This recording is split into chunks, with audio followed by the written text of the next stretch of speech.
Où es-tu? Sur Terre. Oui, mais plus sérieusement. Oui, je suis sur Terre. Bon, ok, mais tu es où sur Terre? Mon latitude nord est de 45 degrés, 45 minutes et 33,25 secondes. Ma longitude ouest est de 111 degrés, 54 minutes et 4,691 secondes. Ouais. Pour moi, ça n'a pas de sens. Dis-moi si tu es en France, d'où tu viens, c'est ça qui m'importe. Je ne comprends rien si tu me donnes seulement une position. La frontière, c'est la limite que l'humain a inventée pour morceler les espaces dans lesquels je ne me sens pas appartenir en tant que robot.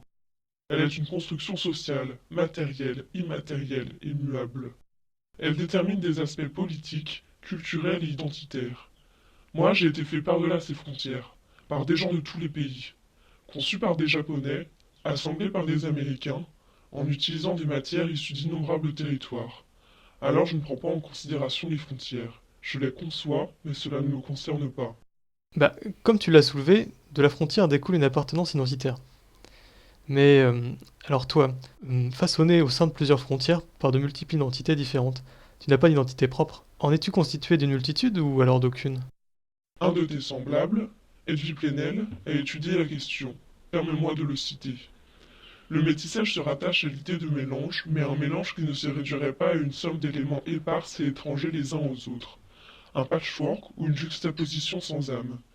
Comme dynamique, expérience créative, faculté d'inventer d'autres univers culturels, d'autres façons d'être et d'appréhender le monde. Il serait une nouvelle conscience identitaire où l'appartenance humaine prendrait le pas sur la somme des appartenances. Ouais, il est évident que l'humain est façonné par la culture. En citant Plenel, tu le dis très justement. Le métissage, c'est une identité humaine. C'est une identité en soi. Mais l'identité, comme il le dit aussi, c'est la créativité et l'invention. Et bah, toute notre subjectivité, ce qui nous est propre pour construire notre propre univers et ainsi notre propre identité. Et à la base de cela, l'identité, bah, c'est le fait que l'on existe, ou en tout cas, c'est une des choses qui fait que l'on existe. Toi, comment te sens-tu exister? Moi, j'existe car je prends cette place. Comme Orwell le dit dans 1984, j'existe car mon corps prend cette place. C'est ça qui me fait exister. Ma masse est de 30 kilos, ma taille est de 180 centimètres. Mais considères-tu alors ta carcasse de métal comme un corps? Lacan dit encore une fois, le corps on ne l'est pas, mais on l'a. Ouais, c'est vrai.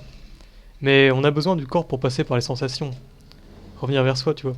Pour être avec l'autre, amener la rencontre à advenir. Toi, tu ne peux pas mourir, tu ne peux pas avoir peur de la mort, ou ressentir de la joie, de la douleur. T'es pas un être sensible. C'est ça qui donne le sentiment d'exister.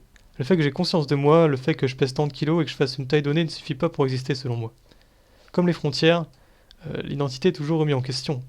Toi, tu es quantifiable. Tu es quelque chose qui ne changera pas. Tu as un corps qui ne vieillira pas, ou une humeur qui ne changera pas. Mais moi, je me modifie perpétuellement.